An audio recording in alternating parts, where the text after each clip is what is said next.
दोस्तों, आपकी सपोर्ट का बहुत बहुत शुक्रिया। आपकी तरफ से वीडियो पर लाइक और चैनल पर सब्सक्राइब मिलते रहे तो मैं आपको ये नाउमिल मुकम्मल दूंगा।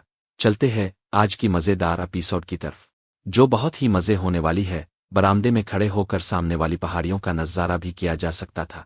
उन पहाड़ियों पर कहीं कहीं काटेज और बंगले वगैरह भी दिखाई दे रहे थे। मुझे इस बंगले में रहते हुए कई दिन गुजर गए। इस दौरान ना तो मैं बाहर निकला था और ना ही किसी और जरिए से कांवरी आर्धा से राब्ता करने की कोशिश की थी। हो सकता है वो दोनों मेरे बारे में कुछ और ही सोच रही हूं। उन दिनों मेरी दाढ़ी और मूंछें बेतहाशा बढ़ चुकी थी, सर के बाल भी बढ़ गए थे। मैंने एक खास मकसद के तहत कई रोज से ना तो दाढ़ी मूंछों को छेड़ा था और ना ही सर के बाल संवारे थे, जिसके नतीजे में वो चिड़िया के घोंसले की तरह फैल गए थे। और फिर एक रोज मैंने बाहर निकलने का फैसला कर लिया। पंडित रोहन ने मेरे लिए सादवोहे वाला लिबास और दूसरी चीजों का बंदोबस्त कर दिया था। घुटनों तक लंबा गिरवे रंग का चोला, दोनों कलाइयों में कड़े, हाथों की उंगलियों में चांदी की मोटी मोटी अंगूठियां जिनमें मसनूई अकीक और इस किस्म के पत्थर जुड़े हुए थे, माथे पर थपका, गले में रंग बनग मोटे मोटे मोतियों की मालाएं, एक हाथ में एक त्रिशूल और दूसरे हाथ में तकरीबन 1.5 फुट लंबा एक गोल डंडा, जिसे इस हाथ की कलाई में पहने हुए चुपने कड़े को बजाता। पैरों में लकड़ी की खड़ाओ, जिन्हें पहनकर मैंने कई रोज तक चलने की प्रैक्टिस की थी। मेरी आंखों में खून जैसी सुर्खी थी। कंधे पर एक मेला सा थैला लटका हुआ था। इस अरसे में मैंने कांवरी, निताशा और पंडित रोहन से हिंदी के चंद जुमले भी सीख लिए थे। हिंदी अल्फाज बोलने में कन्हैया ने भी मेरी बड़ी मदद की थी। इस रोज सुबह 11 बजे जब मैं मंदिर के गेट से बाहर निकला तो मुझे देखकर कोई भी नहीं कह सकता था कि मैं मुसलमान हूं। मैं हर लिहाज से हिंदू साधु ही लग रहा था। चलते हुए मैं कुछ ऐसे अश्लोक भी पढ़ता जा रहा था जिन्हें मैं खुद नहीं समझता था, दूसरों की समझ में किया आते। मैं दिन भर शहर में घूमता रहा, मुख्तलिफ मंदिरों में भी गया।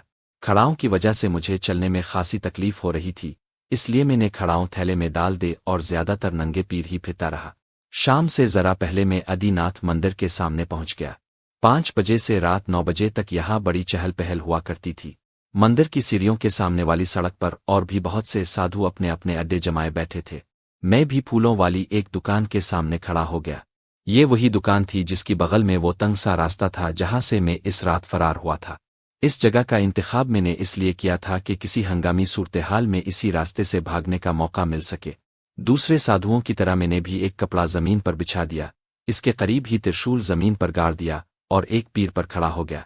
एक पीर पर देर तक खड़े रहना बड़ी मशक्कत का काम था, लेकिन मुझे यात्रियों को मुतासिर करने के लिए कोई ना कोई शोबदा तो दुखाना था। पंडित रोहन सिंह ने मुझे और भी चंद छोटे छोटे चमत्कार सिखा दिए थे जिनसे ज़ईफ अलअकीदा हिंदुओं को मुतासिर किया जा सकता था, मगर अभी वो चमत्कार दुखाने का मौका नहीं आया था। मेरे सामने बिछे हुए कपड़े पर कुछ पैसे कोई और चीज डाल देते और आगे बढ़ जाते। मैं तकरीबन 2 घंटों तक एक टांग पर खड़ा रहा। मैंने दोनों हाथ नमस्कार के अंदाज में जो रखे थे, उनकी पोजीशन में भी कोई फर्क नहीं आया था। यात्री मेरे करीब आकर रुकते, नमकार करते। मेरे सामने बिछे हुए कपड़े पर 15-20 रुपयों की रकम के अलावा खाने पीने की बहुत सी चीजें जमा हो चुकी थी और मैं सोच रहा था कि मंदिर के सामने फुटपाथ पर खड़े हुए साधु की इतनी कमाई हुई तो मंदिर की आमदनी का क्या हाल होगा। मैंने तो ये सुना था कि औरतें अपने कीमती जेवर तक उतार कर मूर्तियों के चरणों में डाल देती थी और यही दौलत पुजारियों की अय्याशी का जरिया बनी हुई थी। मैंने एक बात भी खास तौर से नोट की थी कि कुर्ब्स जवार में बैठे हुए दूसरे साधु बड़ी खूनखार नजरों से मेरी तरफ देख रहे थे। एक ऐसा आदमी भी मेरे पास आकर रुका था जिसकी उम्र 32 के लगभग रही होगी। इसने अपनी माँ को पुष्प पर लाद रखा था। इस औरत की उम्र 70 से ऊपर होगी, हड्डियों का ढांचा थी। इस शख्स ने एक हाथ से माँ को संभाले रखा, दूसरे हाथ से जेब से 50 पैसे का सिक्का निकालकर मेरे सामने बिछे हुए कपड़े पर डाला और मंदिर की सीढ़ियों की तरफ बढ़ गया। और फिर मैंने एक और दिलचस्प मंजर देखा। इससे मुझे ये भी अंदाजा हुआ कि रिस्क हलाल खाने वाले किस तरह मशक्कत करते और कैसे कैसे कठिन मराहिल से गुजरते हैं। इस आदमी की उम्र 45 के लगभग रही होगी। मखसूस अंदाज में बंधी हुई मैली सी धोती के अलावा जिस्म पर और कोई लिबास नहीं था। इसने कंधे पर एक डंडा रखा हुआ था जिसके दोनों तरफ तराजू की तरह पल्ले थे। ऐसे तराजू अपने लकड़ी के टाल पर जरूर देखे होंगे। और इस तराजू के दोनों पल्लों में 2 नहीफ ओ नजार बूढ़े बैठे हुए थे।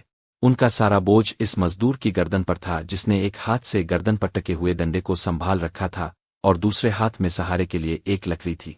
इसके सिया बदन पर पसीना मोतियों की तरह चमक रहा था और वो अपने कंधों पर 2 यात्रियों का बोझ उठाए ऊपर मंदिर की सीढ़ियों की तरफ जा रहा था। दूसरी तरफ मेरी तरह खड़े साधु और पंडित थे जो हराम का खा रहे थे। 2 घंटों तक एक पीर पर खड़े रहने के बाद मैं अलती पालती मार कर बैठ गया। मैं गहरी नज़रों से हर आते जाते शख्स को देख रहा था। मंदिर में आने वालों में दौलतमंद भी थे और ऐसे गरीब भी के जिनके जिस्मों पर एक लंगोट के अलावा और कोई लिबास नहीं था। मुझे दरअसल एक ऐसे शख्स का इंतज़ार था जो शाम 6 और 9 बजे के दौरान किसी भी वक्त वहां आ सकता था। इस वक्त 9 बजने वाले थे, लेकिन मेरा मतलूबा आदमी वहां नहीं आया। रौनक अब खत्म होने लगी थी। सड़क पर बैठे हुए साधु भी अपना कारोबार समेटकर एक एक करके जाने लगे थे। मैंने भी चादर पर बिखरे हुए सके और नोट समेटे। 49 रुपये 50 पैसे की रकम थी। प्रसाद के नाम पर मिलने वाली मुख्तलिफ अक़साम की मिठाई के टुकड़े, नारियल और खाने पीने की दीगर चीज़ें इसके अलावा थी। मंदिर वाली गिल्ली से बाहर आकर मैंने सारी रकम और तमाम चीज़ें फुटपाथ पर बैठी हुई एक बुढ़िया की एवली में डाल दी और हरी ओम का वर्त करता हुआ आगे बढ़ गया। मेरा मतलूबा आदमी 3 दिन बाद नजर आया था। वो तकरीबन 1 घंटा बाद मंदिर से निकला था। वो शख्स जैसे ही मंदिर में दाखिल हुआ था, मैंने अपना बोरिया बिस्तर समेट लिया था और जैसे ही वो वापस आया, मैंने इसका पीछा शुरू कर दिया। गिल्ली से बाहर सड़क पर सफ़ेद रंग की एक कार खड़ी थी। वो शख्स अंदर बैठकर इंजन स्टार्ट करने लगा। मैं बड़ी फुर्ती से पुसी जिंजर सीट वाला दरवाज़ा खोलकर अंदर बैठ गया और चूल्हे के अंदर से रिवाल्वर निकालकर इसके पहलू से लगा दिया। चल लो, शोर मत मचाना मिस्टर कालिया, मेरे हल्क से गुर्राहट निकली। कार ना की झेल की तरफ ले चल लो। कौन हो तुम? कालिया का चेहरा धुआं हो गया, लेकिन इसने फौरन ही अपने आप पर काबू पा लिया। काली रिवाल्वर ताने का मतलब समझते हो? अगर तुमने गाड़ी आगे ना बढ़ाई तो गोली तुम्हारे सीने में उतार दूंगा, मैंने इसे धमकी दी। और एक बात और सुन लो, मैं सिर्फ अपनी बात मनवाना जानता हूँ, दूसरे की बात का मतलब समझने की मैंने कभी कोशिश नहीं की। वो हकला गया। इसका चेहरा एक बार फिर धुआं हो गया, लेकिन अगले ही लम्हे इसने गाड़ी आगे बढ़ा दी थी। मैं शहर के सारे रास्तों से वाकिफ हो चुका था। तुम्हारी कार ने ना की झेल के अलावा किसी और तरफ का रुख किया तो बिलादरेग मार दूंगा। मैंने इसे दबाव में रखने के लिए नाल से इसके पहलू पर हल्का सा दबाव डाल दिया। वो इतना बेवकूफ़ भी नहीं था कि इस वक्त कोई गड़बड़ करने की कोशिश करता। कार शहर से निकलकर ना की झेल की तरफ जाने वाली सड़क पर आ गई। दोनों तरफ छोटी छोटी पहाड़ियां थीं। मेरी हिदायत पर कार इसने एक पथरीले रास्ते पर मोड़ दी और पहाड़ियों में काफी अंदर जाकर मैंने कार रोक ली और कालिया को नीचे उतार लिया। हम दोनों के अलावा यहाँ दूर दूर तक कोई नहीं है, मैंने इसे रिवाल्वर की जद पर रखते हुए कहा। अगर तुम मेरी 1-2 बातों का जवाब दे दोगे तो मैं तुम्हें छोड़ दूंगा। बसूरत दीगर ये समझ लो कि यहाँ तुम्हारी चीखें सुनने वाला भी कोई नहीं होगा। तुम अब तक बच्चे हुए हो तो इसका ये मतलब नहीं कि हम पर हावी हो गए हो, कालिया ने कहा। तुम्हारी मौत गुजरने वाले हर लम्हे के साथ तुम्हारे करीब आ रही है, तुम बच नहीं सकोगे। दहशतगर्दी की तरबियत का कैम्प कहाँ है और रुस्तम सिंह का इससे क्या ताल्लुक है? मैंने इसकी बात नज़रअंदाज करते हुए पूछा। मेरे सवाल पर वो उछल पड़ा। चंद लम्हे मुझे घूरता रहा, फिर अचानक ही इसने मेरे हाथ पर ठोसा मार दिया। रिवाल्वर मेरे हाथ से निकलकर दूर जा गिरा। इसका ये पहला हमला गैर मुतवक्के था, लेकिन इसके बाद मैंने इसे मौका नहीं दिया। मैंने इसे गूंसों और ठोकरों पर रख लिया। यहाँ हमारे बीच मुदाखलत करने वाला कोई नहीं था। हम आज़ादी से एक दूसरे पर हमले करते, कभी मैं इस पर हावी हो जाता और कभी वो मुझे दबा लेता। एक मौका पर मैं पुश्त के बिल गिरा, मेरा सर एक पत्थर से टकराया। आंखों के सामने नीली पीली सी चिंगारियां रक्स करने लगे। मैं सर को जोर जोर से झटके देने लगा और फिर मेरा दिल उछलकर हल्क में आ गया। कालिया ने दोनों हाथों में एक बहुत बड़ा पत्थर उठा लिया था। शायद वो मेरा सर कुचलना चाहता था, लेकिन मैं ऐन वक्त पर बड़ी फुर्ती से एक तरफ हिट गया। पत्थर ठीक इस जगह लगा जहां 1 सेकंड पहले मेरा सर मौजूद था। इसके बाद मैंने कालिया को मौका नहीं दिया। इसकी धुलाई के साथ साथ मैं इससे सवाल भी पूछ रहा था, लेकिन वो बड़ा सख्त जान साबित हुआ। इसने जुबान नहीं खोली। इस पर मजीद तवानाई ज़ाय करना बेकार था। आखिरी मर्तबा जैसे ही मैंने इसे नीचे गिरा दिया, मैंने एक पत्थर उठाकर इसके सर पर दे मारा। कालिया की खोपड़ी पाश पाश हो गई। वो पत्थरों पर मोख बिस्मिल की तरह तड़पता रहा और मैं एक तरफ खड़ा तमाशा देखता रहा। मैंने अपना हथियार तलाश किया। कालिया की लाश को कार की डिग्गी में डाला और ड्राइविंग सीट पर बैठकर इंजन स्टार्ट कर दिया। कार मैंने शहर के पहले चौराहे पर छोड़ दी और बड़े इत्मीनान से मुख्तलिफ रास्तों पर चलता हुआ अपने ठिकाने पर आ गया। सुबह पूरे शहर में हलचल सी मच गई। मनीलाल का एक अहम बंदा मारा गया था। मनीलाल के आदमी और पुलिस एक बार फिर मेरी तलाश में सरगर्म हो गई।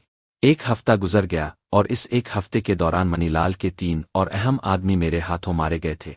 पूरे शहर में एक दहशत फैल गई थी। ये पहला मौका था कि मनीलाल के करीबी आदमी इस तरह मारे जा रहे थे और वो कुछ नहीं कर सकता था।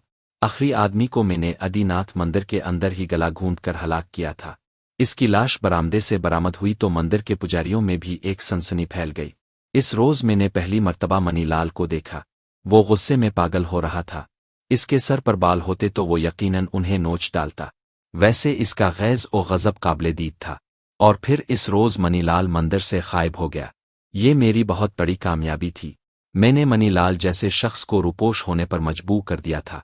इससे अगले रोज रात 9 बजे के करीब पेट्रोल पंप के इलाके में वाक़ई एक शॉपिंग सेंटर में करिश्मा को देखकर मैं चौंक गया। करिश्मा जीन्स और टी शर्ट पहने हुए थी। मैंने अब तक जितने आदमियों को शिकार बनाया था उनमें से हर एक ने इंकिशाफ किया था कि करिश्मा मनीलाल और रानार सितम सिंह के सबसे ज्यादा करीब है। मैंने करिश्मा का ताक़ुब शुरू कर दिया। पिछली मर्तबा वो अपने साथियों की मुदाखलत की वजह से बच गई थी, लेकिन इस बार मैं इसे ऐसी जगह ले जाता जहां मनीलाल इसके आदमियों के फरिश्ते भी इसका सुराग नहीं लगा सकते थे।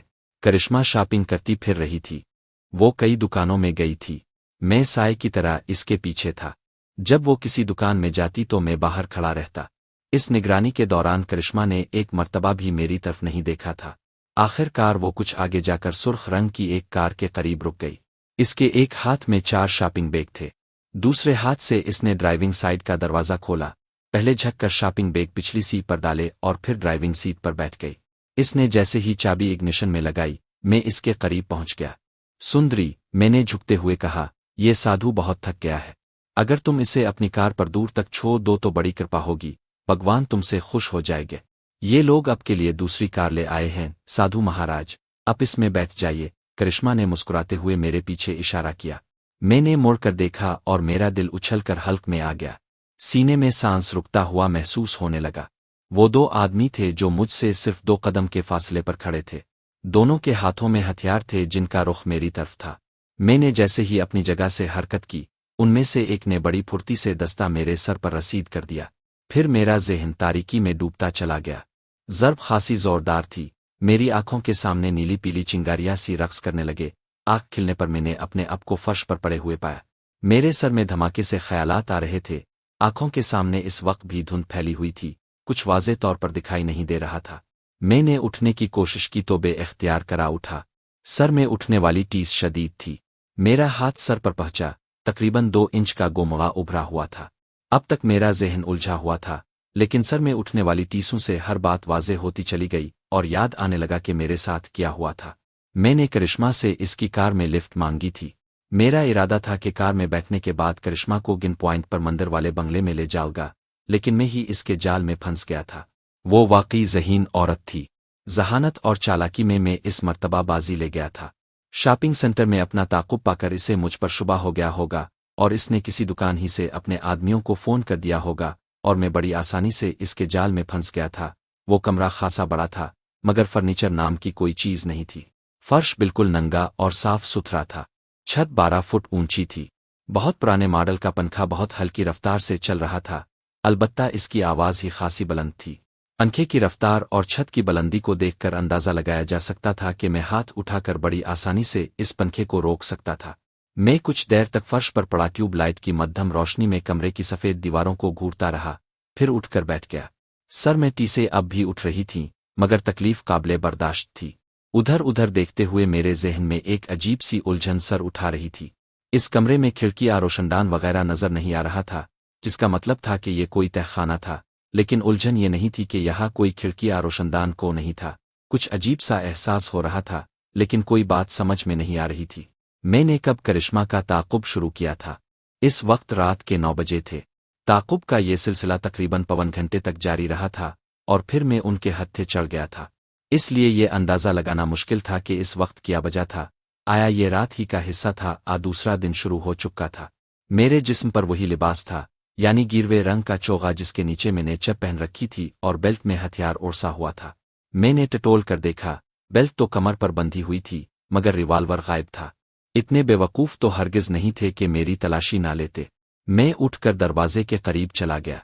दरवाज़ा लकड़ी का था, मगर खासा मजबूत था, और दिलचस्पी की बात यह थी कि अंदर की तरफ दरवाजे में ना हैंडल था और ना ही चाबी कुंडा वगैरह, यानी मैं ना तो दरवाजे को अंदर की तरफ से बंद कर सकता था और ना ही इसे खोलने की कोशिश कर सकता था। मैं इस कमरे में टहलता रहा। मेरा ज़हन अब काम करने लगा था, मगर कोई एक बात मेरी समझ में नहीं आ रही थी। एक बात बहरहाल तय थी कि ये लोग मुझे जिंदा नहीं छोड़ेंगे। मैं उनके कई आदमियों को मौत के घाट उतार चुका था। मेरी पे दर पे कार्रवाइयों की वजह से मनीलाल को मंदिर छोड़कर किसी और जगह मुंतकिल होना पड़ा था, और मैं ये भी जानता था कि मेरे बारे में जो भी फैसला करेगा मनीलाल ही करेगा, और इसे यकीनन मेरे पकड़े जाने की इत्तला दे दी गई होगी। मैं देर तक कमरे में टहलता रहा और फिर दीवार से टेक लगाकर बैठ गया। अब मैं कन्हैया और पंडित रोहन सिंह के बारे में सोचने लगा। जब से मैंने साधु का ढोंग रचाया था, दिन भर शहर में घूमने के बाद रात 10 बजे के करीब अपने ठिकाने पर पहुंच जाया करता था, लेकिन आज तो मैं इस तहखाने में कैद था। वो लोग यकीनन परेशान होंगे। हो सकता है रोहन सिंह ने अपने कुछ आदमियों के जरिए मेरी तलाश शुरू कर दी हो। इसके साथ ही मैं दिल ही दिल में ये दुआ भी मांग रहा था कि कन्हैया मेरी तलाश के लिए निकलने की हमाकत ना कर बैठे। इसे तो आसानी से शनाख्त किया जा सकता था। अगर वो उनके हाथ लग गई तो बड़ी आसानी से ये लोग कन्हैया से लेडी डॉक्टर आर्धा का पता ले सकते थे, और आर्धा 2-4 थप्पड़ खाने के बाद कांवरी का राज खोल देती। इस तरह न सिर्फ बहुत से लोग मारे जाते, बल्कि मेरा सारा मंसूबा खाक में मिल जाता। मैं यही सब कुछ सोचता हुआ दीवार से टेक लगाए बैठे बैठे ऊँघ गया था, लेकिन सर पर पड़ने वाली ठोकर ने मुझे होश में ले आ। मैं ठोकर खाकर फर्श पर लुढ़क गया था, लेकिन दूसरे ही लम्हे उठकर खड़ा हो गया और हमला आवर के अंदाज में ठोकर मारने वाले की तरफ लपका। ये हरकत मुझसे बिल्कुल लाशूरी और इस्तरारी तौर पर हुई थी। इस वक्त तो मैं मुकम्मल तौर पर अपने हवास में भी नहीं था, जिसके नतीजे में कंटी पर लगने वाले घूंसे ने मेरे 14 तबक रोशन कर दिए। मैं लड़खड़ा कर गिरा, मेरे मुंह से करा निकल गई थी और आंखों के सामने एक बार फिर नीली पीली सी चिंगारियां रक्स करने लगी थी। मैं सर को जोर जोर से झटके देने लगा। मेरे हवास अभी बहाल नहीं हुए थे कि मुझ पर गोया क़यामत टूट पड़ी। ठोकरें वज़नी हथौड़ों की तरह मेरे जिस्म पर बरस रही थी। हर ठोकर पर मैं बुलबुला उठता। हकीकत ये थी कि मैं अभी तक इस जल्लाद की सूरत भी नहीं देख सका था जो मुझ पर ठोकरें बरसा रहा था। आखिरी ठोकर खाकर मैं संभल गया और दीवार के साथ खड़ा हो गया। मैंने आस्तीन से होंठों से बहने वाला खून साफ किया और इस शख्स की तरफ देखने लगा। वो मुझसे 3-4 कदम के फासले पर खड़ा था।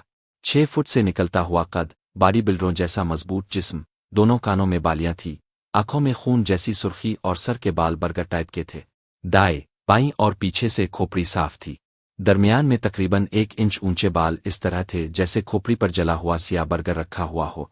इसने नीली जीन्स और ऊपर बगैर आस्तीन की बनियान पहन रखी थी।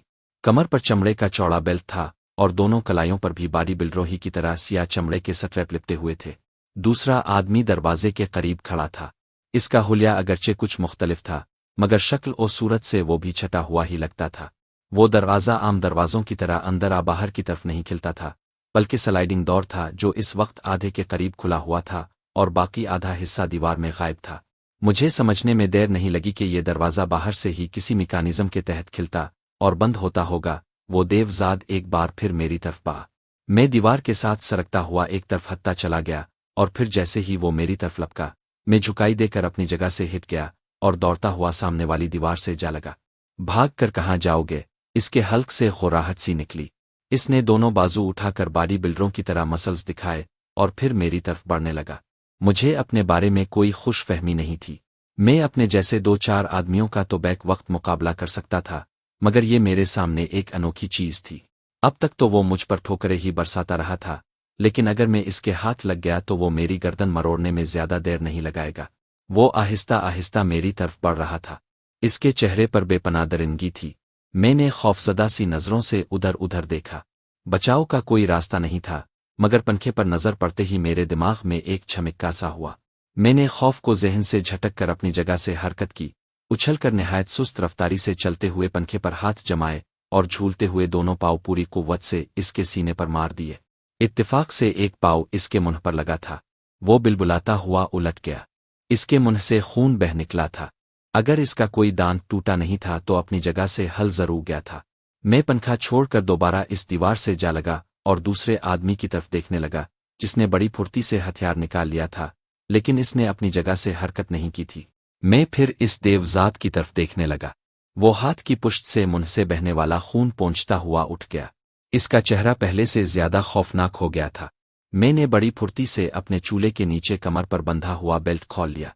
इसका बुक्कल ही बड़ा ठोस और खतरनाक था। मैंने दूसरी तरफ से बेल्ट को बेल देकर हाथ में पकड़ लिया।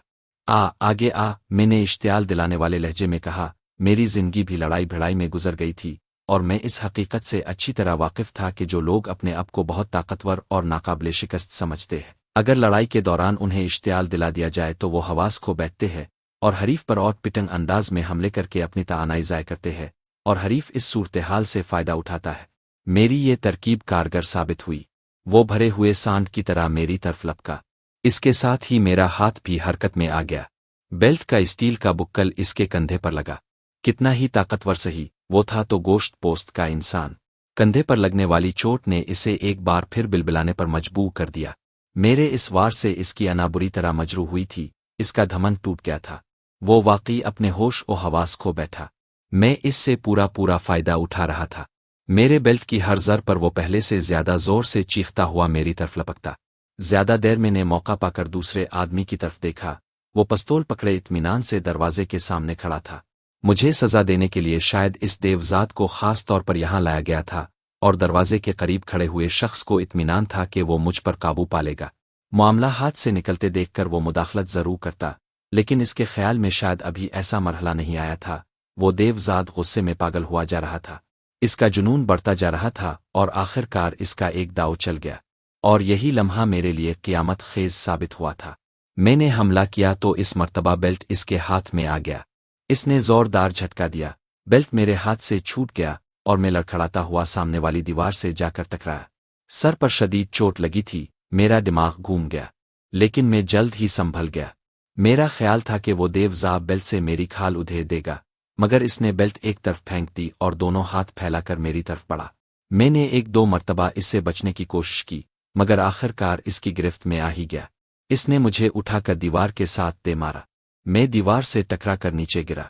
मेरे संभलने से पहले ही इसने फिर मुझे किसी खिलौने की तरह उठाकर दूसरी दीवार के साथ दे मारा। उन दो झटकों से ही मेरा उंजर पिंजर ढीला हो गया, लेकिन इस बार मैं फुर्ती से उठ गया। मेरे ज़हन में फिर वही हरबा आया था। मैंने पंखे की तरफ देखा जो अब रुक चुका था।